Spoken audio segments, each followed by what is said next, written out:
Rosalinda, ay amor, amor se tiene una razón para amar intensamente.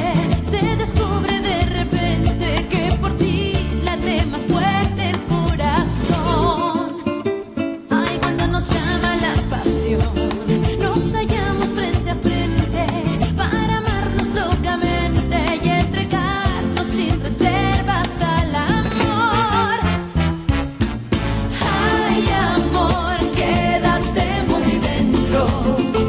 Aquí está tu Rosalinda para vivir en tus sueños.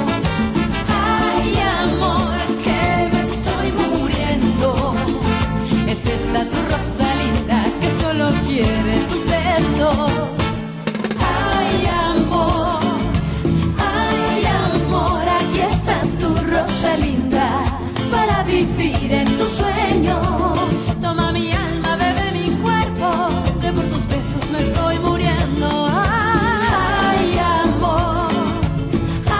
amor, es esta tu Rosalinda que solo quiere tus besos. Rosalinda, Rosalinda.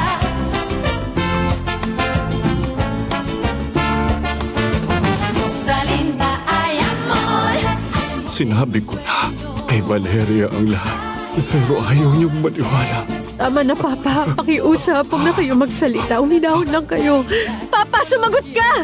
Wala na siya. Papa! Alfredo, mahal ko! Hindi ka pwedeng mamatay! Mamamatay na ako, Valeria. Diyos ko, Alfredo, wag ka nga magdrama. Gusto ko nang isigaw sa'yo ang sikreto ko. Hindi si Soledad ang pumatay sa asawa mo. Ako ang pumatay sa kanya. Sinungaling ka! Hindi totoo ang mga sinasabi mo. Kaya ka gumagawa ng sarili mong istorya para lang patawarin ko si Soledad. Sa tingin ko mali ang ginawa mo dahil sa iyong kamangmangan. Hindi ako makapaniwalang nagawa mong ibaba ang sarili mo sa harap ng mga taong yun. Nasasabi mo yan dahil hindi mo siya mahal. Wala kang kahit sinong minamahal. Tumigil ka, huwag ka masyadong mababaw. Lahat tayo mamamatay balang araw. Pero hindi mawala sa isip ko ang sinabi ni Alfredo kanina. Anong sabi niya? Inamin sa akin ni Alfredo na siya ang pumatay sa asawa ko. At sinabi niyang inosente si Soledad Romero. Puro pa rin siya ang iniisip niya. Kahit na nag-aagaw buhay na siya. Buwisit talaga ang babaeng yon na parang ginayuma ang kapatid ko. Ito namang Alfredo, akala totoong pag-ibig yon. Pero ang talagang ikinagagalit ko, para lang maipagtanggol si Soledad. Sinabi niya sa akin na hindi naging tapat ang asawa ko sa akin gaya ng akala ko na wala siyang ginagawang masama. Pero yun pala iba siya kapag nakatalikod ako. At pinatay daw siya ni Alfredo dahil balak niyang gahasain si Soledad. Puro kasinungalingan lang ang mga yan. Alam kong masyadong mabait si Alfredo.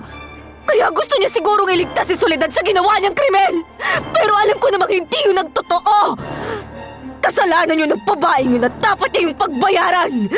Buhay niya rin ang kailangang maging kapalit kung kinakailangan.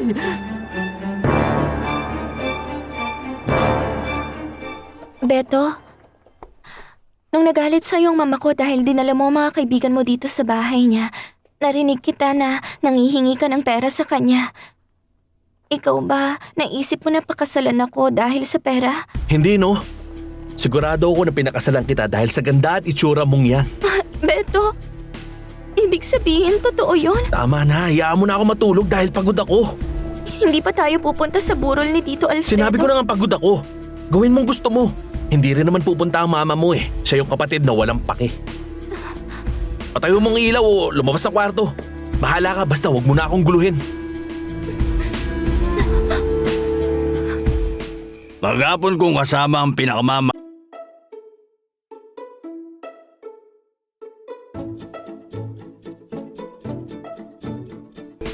Maghapon kong kasama ang pinakamamahal kong anak. Una, sinamahan ko siyang bumili ng salamin niya kasi medyo malabo ang mga mata niya, kawawa nga eh. Tapos puro kwentuhan. Di ba ang gusto mo magkaroon siya ng tiwala at kumpiyansa sa'yo? Aba, paano mo nalaman yon, Choy? Tapos? Siguradong walang magandang nangyari. Sinabi ko na sa iyong itikom mo ang bibig mo. Kundi balang araw sasapakin na kita dahil sa sobrang kadaldala mo. Oo na nga eh. Sa tingin ko lang naman. Bakit ba gusto mong mapalapit sa'yo yung bata?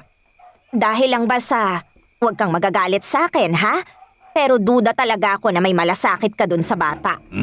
Wala talaga akong pakialam sa batang yun. Gusto ko lang makuha ang loob ng batang yun para makapasok ako sa bahay na yung balang araw ng mag-isa. At kapag nakapasok na ako sa loob, maraming magagandang gamit sa bahay ni Valeria. Isa pa, medyo maganda pa rin naman siya. Baka lang makaramdam siya ng lungkot at kailangan niya ng makakasama dahil naghahanap ng pag-ibig, magiging masaya yun. Ibibigay ko ang kailangan niya. Ayoko. Ay, di wag.